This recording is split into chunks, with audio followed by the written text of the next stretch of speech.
ஒவ்வொரு மனிதனுக்கும் தேவை தெய்வீக திசை. தேவன் காட்டும் திசை ஒவ்வொரு மனிதனுக்கும் தேவை.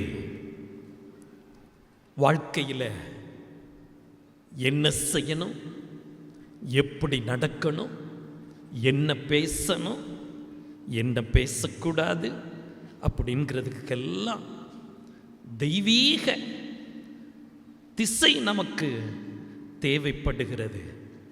தேவன் காட்டுகிற திசை நாம் அறிந்து கொள்ள வேண்டும்.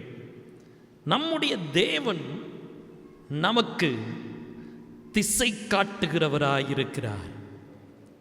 தேவனுடைய ஜனமே, தேவன் காட்டுகிற திசையில் நாம் நடக்கிறதுக்காகத்தான் தேவன் நம்மை தம்முடைய ஜனமாக பிரித்தெடுத்திருக்கிறார்.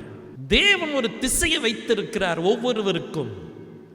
அந்த திசையை நாம் தாண்டும் போது நம்முடைய வாழ்க்கையிலே தாறுமாறுகள், நம்முடைய வாழ்க்கையிலே குழப்பங்கள், நம்முடைய வாழ்க்கையிலே சஞ்சலங்கள்.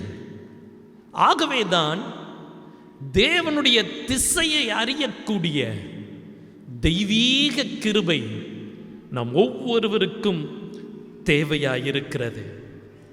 வாசியுங்கள், ஏசாயா 30ஆம் அதிகாரம் 21வது வசனத்தை எல்லாரும் எடுத்துக்கொள்ளுங்கள். நீங்கள் வலதுபுறமாய் சாயும் போதும் இடதுபுறமாய் சாயும் போதும் வழி இதுவே, இதிலே நடவுங்கள் என்று உங்களுக்கு பின்னாலே சொல்லும் வார்த்தையை உங்கள் காதுகள் கேட்கும்.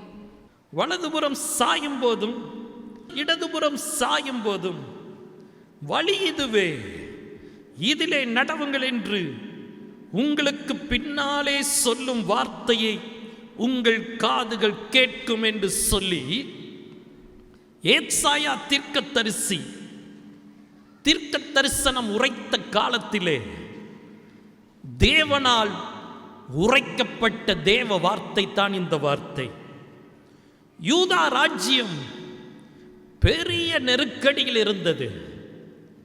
ஒரு ராஜ்யமே நெருக்கடியில் இருக்கிறது அப்படின்னா பாருங்க, ஒரு மனுஷன் நெருக்கடியில் இருந்தா அது வேற, ஒரு குடும்பம் நெருக்கடியில் இருந்தா அது வேற, ஒரு ராஜ்யமே நெருக்கடியில் இருக்கும்போது அதுடைய நிலைமை எவ்வளவு கொடுமையானது என்று பாருங்கள். யூதா ராஜ்யம் கடுமையான நெருக்கடியில் இருக்கிற அந்த சூழ்நிலையிலே ஏசாயா தீர்க்கதரிசி மூலமாக கர்த்தர் சொன்ன வார்த்தை தான் இந்த வார்த்தை. துதியின் கோட்டை ஆலயம் புதிய பேருந்து நிலையம் அருகில், திருநெல்வேலி 620007 தமிழ்நாடு, தென்னிந்தியா. இணையதள முகவரி www.fortopriceministries.org.